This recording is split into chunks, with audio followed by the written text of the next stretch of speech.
Welcome to Brookings. I'm Martin Indyk, the Director of the Foreign Policy Program here, and we have an opportunity today to talk with Javier Solana. He is a distinguished fellow at Brookings, but he has a long history of extraordinary public service in the international community. Most recently as the Foreign Minister of the European Union, before that as Secretary General of NATO, and before that as Foreign Minister of Spain. Javier, good morning. Thank you very much, Martin. I wanted to start first with Europe. Looked at from the perspective of America, there seems to be just constant turmoil of one kind or another there, particularly financially and in the economic system. And just give me your take on what the prospects there are for the future stability. Well, my take is that when we thought that most of the problems were in the way of being resolved, again another problem has come in, which creates a certain sense of pessimism. But at the same time, I think that by resolving the problem of Cyprus, even if it has been done, to my mind, in a very unprofessional manner, I think that we will continue. Now, we have in the period of time in front of us two important events. One, probably the most important, are the elections in Germany. That will be at the end of the year 2013, well, after the summer. In 2014, the parliamentary elections to the European Parliament, which is an important body. Sometimes we don't realize, but it's a body that co-decides with the Council in the most important issues.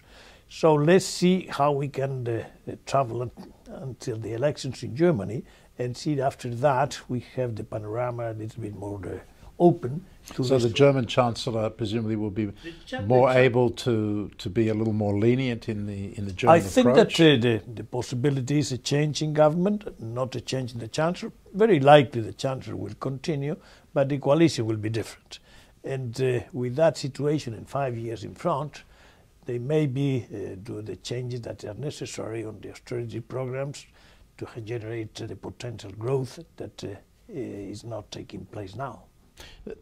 There was a fear that the European project would basically come apart at the seams.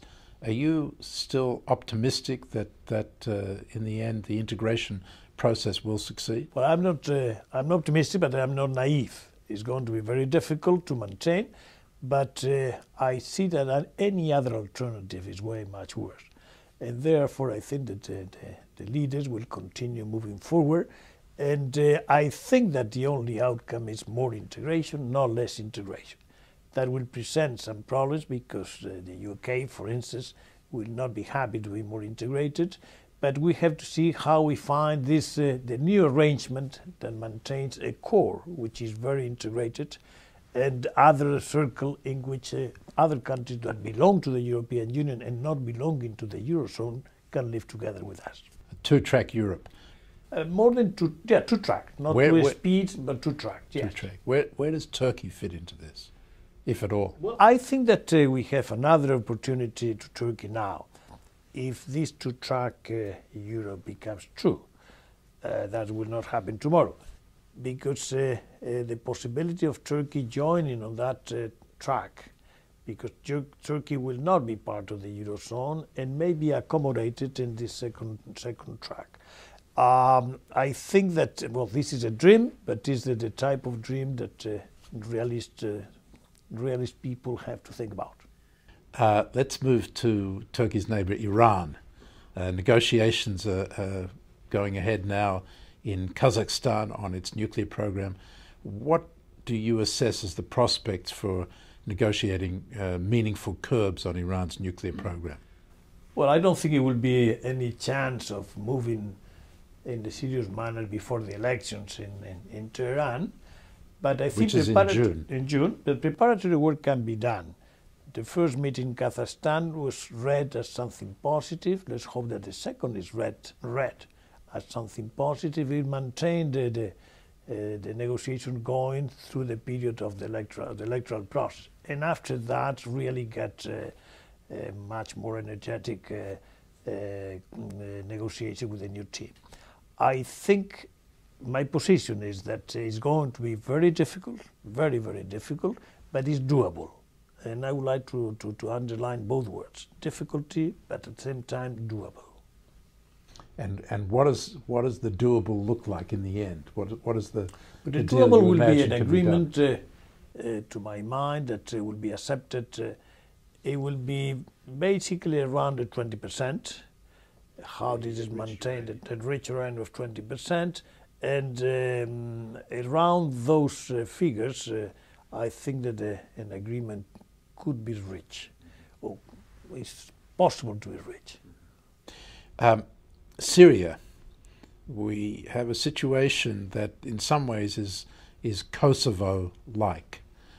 You were involved in that whole Kosovo crisis. When you look at what's happening in Syria with so many tens of thousands of people killed, millions of refugees, and a seeming descent into chaos, what do you think the international community should be doing about this? Well, the first thing that everybody will feel is a sense of frustration. The fact that the Security Council is unable to find a solution to the problem is really dramatic. That puts into question the whole idea of order, or political order, or security order in these days. I think that we have a very serious problem on not having the United States, or the Europeans, and the Russians in the same wavelength. I think we did very badly at the beginning, not trying to make the effort at the very beginning to get a solution that accommodates everybody, in particular European, Russians, and Americans. Don't forget that the P5 are separated in Syria, but they have to be together in Iran. And Syria and Iran are not two separate entities. They are very much linked. Therefore, we have two problems at the same time. Without solving Syria, it would be very difficult to solve Iran. And so the key is to get a US-Russian agreement? I think that European, Russian, American agreement should be the key. We were very close. The Geneva meeting, it was pretty close to find a way out. That was, yeah, right. And but as time goes by, the situation gets worse and worse. Therefore, everything becomes more difficult. Talking about things getting more difficult, the Israeli-Palestinian peace process seems to be still stuck. Secretary Kerry is going to be going out for his third trip this coming weekend. What do you think can be done there?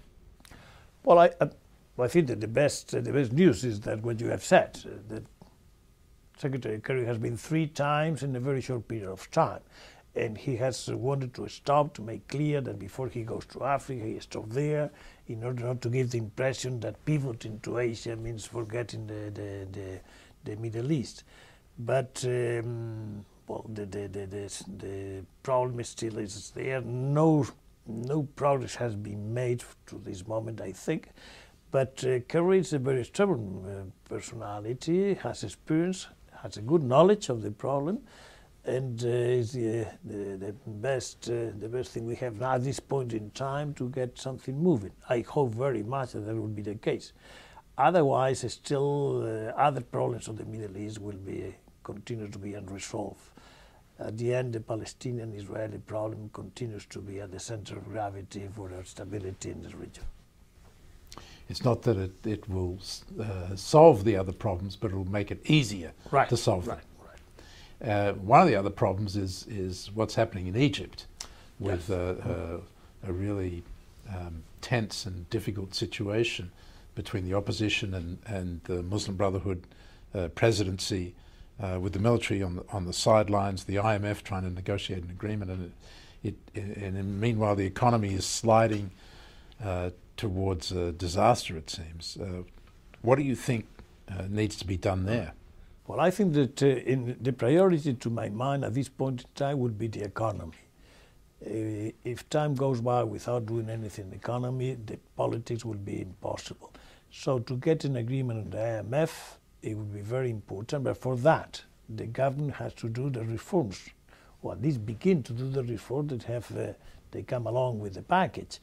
And then if the economy begins to get a little bit better, I think the room for politics will be wider. Although, as we know very well, the politics in Egypt is very autonomous from the economy. But for the people, remember that the people wanted dignity, but they wanted also to get jobs. And the political situation has not been resolved, and the economic situation is getting worse. Therefore, I put my cards in the IMF agreement, but for that, Morsi has to move. You know, when you wake up in the morning, at least when I do, and hear the news, you get the sense that the world is in turmoil, and there are so many problems, so many difficulties, whether it's stagnation in the economic system or tensions over North Korea, or problems with banking in Cyprus, Egypt, all of the things we've discussed, Iran's progress towards nuclear weapons. As somebody who is very interested in the issue of global order, there looks to be a lot of disorder out there. How do you feel about the way in which the system, the international system, is now developing?